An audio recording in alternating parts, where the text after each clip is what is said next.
This is Shul on Tefila. We were by Uva Letziun. We finished Kedusha. Now we're going to say a passage that we say after Kedusha, Hashem Elokei Abraham. God, Hashem, the God of Abraham, the master of Abraham, the son of Israel. As Abraham, son of Israel. Therefore, we mentioned the Sefud of Av. Now, after saying the Seder of Kedusha, we are mentioning the Sefud of Av, that was Baruch Hu, please help us with the Sefud of Abraham, son of Israel. Abraham is Chesed, Israel is Din, Israel is Torah, Emet. We live on their Sefud and merit. We always, when we're going to dive into Hakadosh Baruch Hu, we tell Hakadosh Baruch Hu, we don't have Sefud and merit. That's the Beit Shel Shamayim. If somebody comes with a demand to Hakadosh Baruch Hu, somebody asks with a demand, he doesn't have any room. The only room that we have, we come without any demand. How could the demand have with Hakadosh Baruch Hu? Hashem, the Chasodim of Hashem, whatever that Hashem does to us, is so much that we should never have any demand. See, imagine somebody does a favor to you, you say thank you. Somebody, you don't have a job, you don't have anything, somebody found you a job. Say thank you with more elaboration. Somebody finds you a job, finds you a shidduch, puts you in life, and raises you up a child. Say thank you.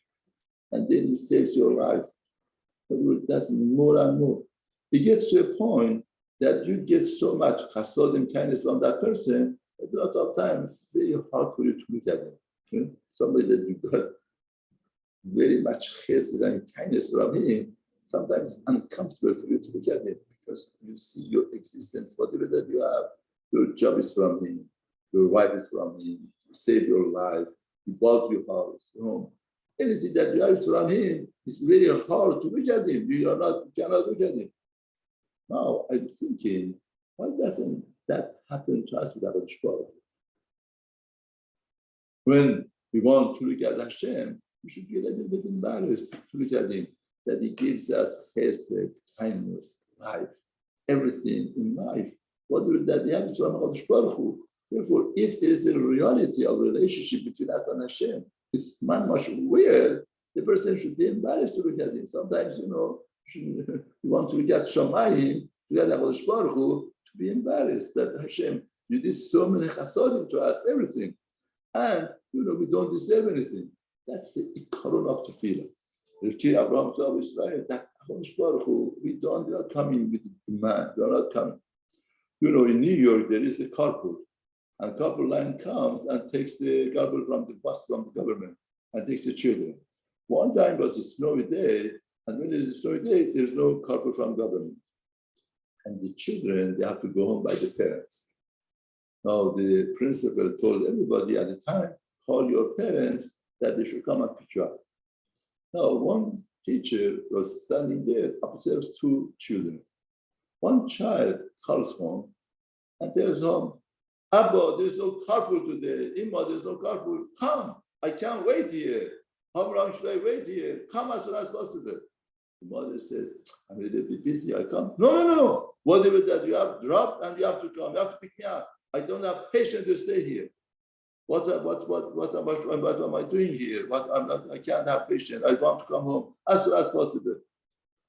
Come and get me. Other person calls home and says, I'm very sorry for you. I know that you are very busy. I know that you have a very hard schedule.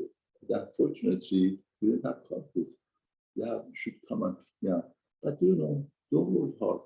Wherever that you come is okay. I have to do my homework. I'm sitting down here with my friends. I have a good time. We sit down, I do homework. Whenever it's comfortable for you to come and stay, and I feel very bad. I know that you have to take care of children, you have to cook, you have to do things. It's not easy for you to come. It's the attitude of life. These two children, how they go, how to their parents. This attitude is very important, especially with Hakadosh Baruch Hu. Our mother is mother, But the guilt doesn't change. Even that talks to the mother like that, talks to Hakadosh Baruch Hu like that, talks to his father like that, his wife like that. The guilt doesn't change. It's the attitude of life. Therefore, this child is such a nice person.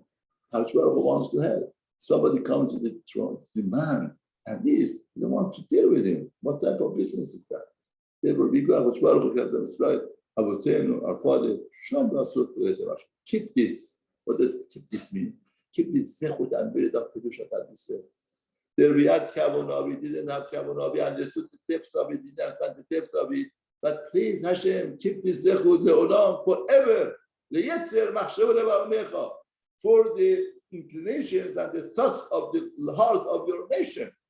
But what should you do? Vehachen Levavam Elecha, that you should prepare their hearts to you. You should prepare their hearts to you.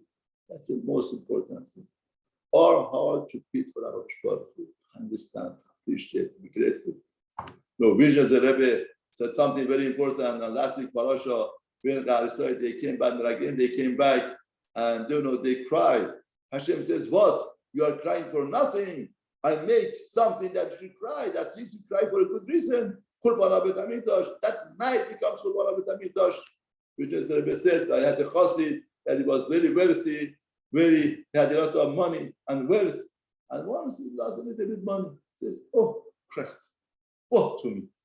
I lost that much money. Hashem said, what? It's a woe to you because you just lost a little bit of money. Wealth, you have so much money. I make it that you say woe to me that worth it. That would really mean it. Therefore, he lost a big portion of his money. Then he says, woe to me that I lost so much money. Hashem says, what? You have enough money to live, you have enough, you feel bad, you say woe to me. I make it that should be really woe to you. He lost all of his money. Then he says, woe to me, I lost all of my money. Hashem says, what? It's woe to you. You are healthy, Baruch Hashem. You could do everything. Hashem made him that he had to beg other people. And he says, woe to me, I was such a rich person, I have to beg. He says, what? You are healthy, you are good. Becomes sick. Unfortunate. And then he says, woe to me that I'm sick. Hashem made him a disease that's contagious. Nobody should come close to him. But he had a very good friend, came to him and gave him food. Then he says, Baruch Hashem, people from this type of disease, contagious, who die. Nobody is there to help them. Baruch Hashem, Hashem send me somebody to help me, to be with me. Hashem says, oh, you say Baruch Hashem for this situation, and make it that it should be a much better situation. You say Baruch Hashem. He got much better from it. Oh, Baruch Hashem, I got rid of this contagious things. Hashem says, you say Baruch Hashem for this, I'll show you what you should say Baruch Hashem for. He got back to his business. He says, Baruch Hashem, at least I could afford myself everything. Hashem says, you say Baruch Hashem for this situation, I make a situation that you should really say Baruch Hashem. He got back half of his money. And he said Baruch Hashem, and got back Baruch Hashem. So Hashem says, you say Baruch Hashem for this, he got all of his money back. That's all right. It's our heart with that God. With that our heart beats for Hashem. We appreciate, we are grateful. Hashem also responds to us. So always we have to be thankful that HaKadosh Baruch Hu say Baruch Hashem. Then HaKadosh Baruch Hu says, you say Baruch Hashem for this situation. I make the situation and state for you that you say, here Baruch Hashem.